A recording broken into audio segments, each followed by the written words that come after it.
Hello, children. Would you like to listen to a story? This story is of a crow and a sparrow. Once upon a time, in a faraway land, there was a beautiful forest. And in that forest, do you know, there was a pretty cottage where two best friends lived. And you want to know who these best friends were? A crow and a sparrow. So one day, what happened? All the food in their house was finished. The sparrow said, Crow, crow, we don't have any food to eat today. So let's do one thing. Let's fly off to a far off place and search for some food for ourselves. The crow said, Yes, that's what we should be doing. We should both go in different directions so our search for food will be better. And the sparrow agreed. So both the crow and the sparrow flew away in different directions in search of grains. So the sparrow flew and flew and flew, and she soon saw some lentils and she stopped there. She picked up lots of lentils in her beak and thought it was time to fly back home. The crow also flew and flew until he saw rice lying on the floor, one of the places. So he stopped and picked up a lot of rice in his beak and started flying back towards their house. The crow and the sparrow reached back and showed each other happily what they had found. They were so happy that now they could make very tasty porridge. The sparrow said, We have lots of food now. We can keep away some food for next time. Let me fill some lentil and rice in a jar and keep it away. So after that, they washed the lentils and rice. They added butter, they added salt, some spices, and kept this porridge for cooking in a cooker on the gas. And nice smells started coming. Yum, the crow said.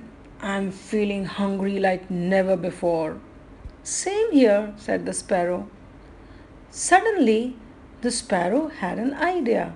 She said, Crow, your beak is so dirty. Why don't you go and wash it before we eat the food? For a moment, the crow felt very angry because he was so hungry and now the sparrow was asking him to wash his beak. But suddenly he realized that after all, we should be washing our hands and mouth before we eat our food.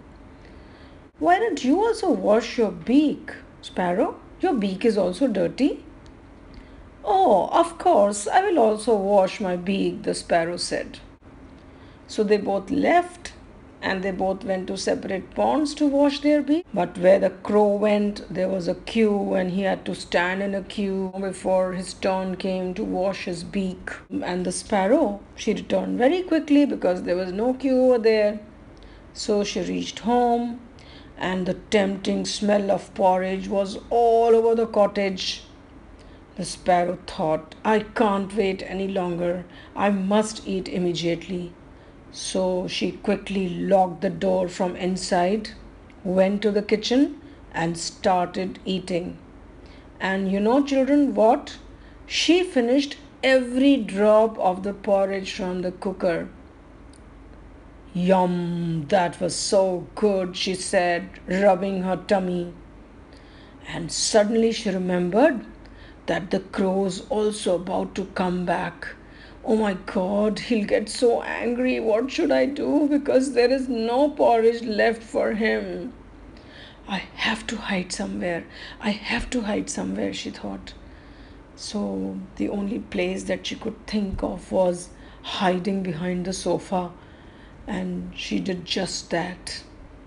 So soon the crow came back. And by now he was really hungry. And he came home and he saw the sparrow's slippers lying outside. So he knew the sparrow is already home. But what was this? Why was the door locked?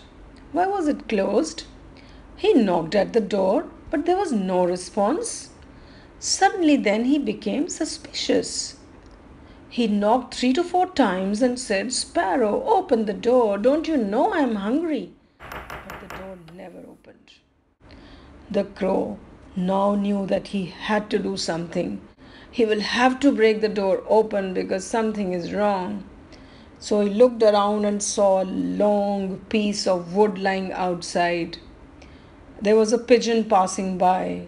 He said, Pigeon, can you please help me to open this door? Because my door has got locked from inside. So the pigeon said, Sure, I will. So they picked up the log and slammed the door. Dham! And the door fell open. The pigeon left soon, and the crow flew inside the kitchen and checked the porridge pot. And it was totally empty. So the entire picture became clear to him. He got so angry. Come out, Sparrow! Come out!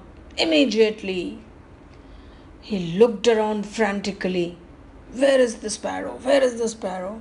And soon he found her hiding behind the sofa. Come out, Sparrow!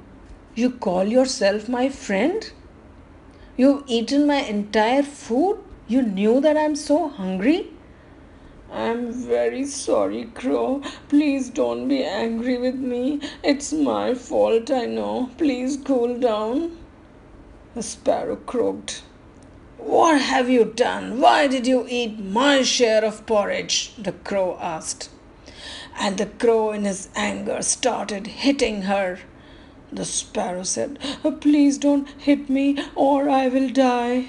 The crow said, My friend, why did you lie?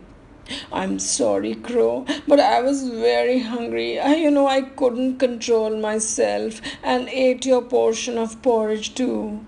But now I've realized my mistake. I will never do such a thing again. Sure? She said, Yeah, sure. Promise? She said, Yeah, promise. The crow thought, after all, she's been my friend, and I should give her another chance. The sparrow had also realized by this time that we should never be greedy. We should eat only our share of food. So the crow and sparrow became friends again, and they lived again in that cottage in the beautiful forest. So, children, did you enjoy the story? I hope so. Thank you. Bye bye.